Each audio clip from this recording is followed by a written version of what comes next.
Bien-aimés dans le Seigneur, peuple de Dieu, mes chers amis, bonjour et bienvenue à la révélation divine de ce matin. Révélation divine qui aura pour titre les valeurs chrétiennes dans la politique, un appel à la justice et à l'amour. Je voudrais vous proposer de lire avec moi ce matin dans les écrits de Paul aux Romains, chapitre 13, verset 7. Voici ce qui est écrit. Rendez à chacun ce qui lui est dû. À qui l'impôt, l'impôt. À qui la taxe, la taxe. À qui la crainte, la crainte. À qui l'honneur, l'honneur. Parole du Seigneur. Mes chers amis, une fois de plus, bonjour. Et que la paix du Seigneur qui surpasse l'intelligence des hommes reste et demeure en chacun de vous et en nous tous, dès à présent, demain et pour des siècles et des siècles. Pour vous servir, je suis le pasteur Frankie Evinondoa.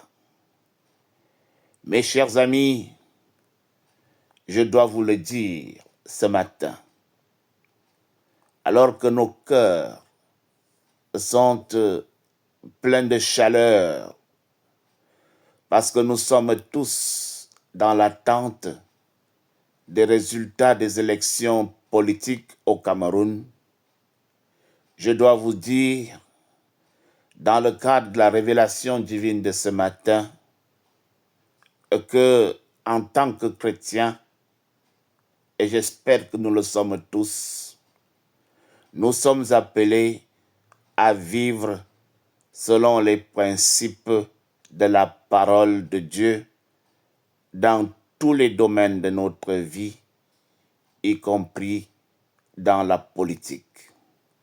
Mais la bonne question est de savoir concrètement ce que signifie vivre selon les principes de la parole de Dieu.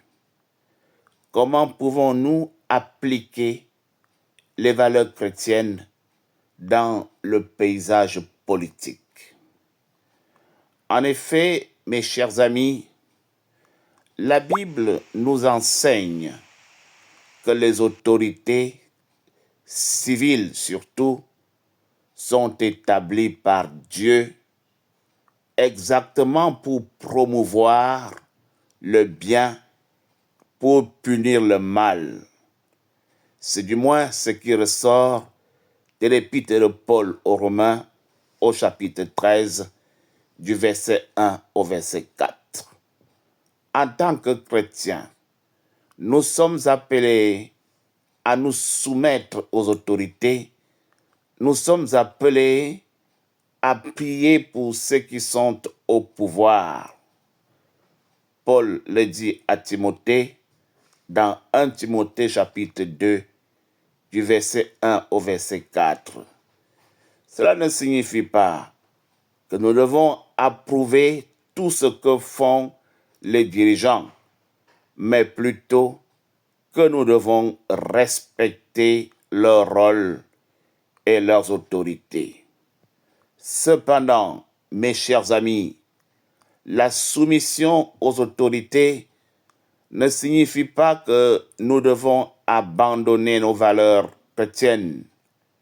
Au contraire, nous sommes appelés à promouvoir l'amour, nous sommes appelés à promouvoir la justice dans la société. En effet, Jésus-Christ nous a enseigné que le deuxième commandement est d'aimer son prochain comme soi-même, tel qu'il est écrit dans Matthieu chapitre 22 au verset 39. Cela signifie d'une manière claire que nous devons nous soucier du bien-être de nos voisins et de nos concitoyens, en particulier les plus vulnérables. mes chers amis, la Bible nous enseigne que Dieu se soucie particulièrement des faibles et des vulnérables, tels que les veuves, les veufs, les orphelins et les étrangers. Lorsque nous lisons Deutéronome chapitre 10, du verset 10 au verset 19, nous avons la parfaite illustration. En tant que chrétiens, nous sommes appelés à suivre cet exemple.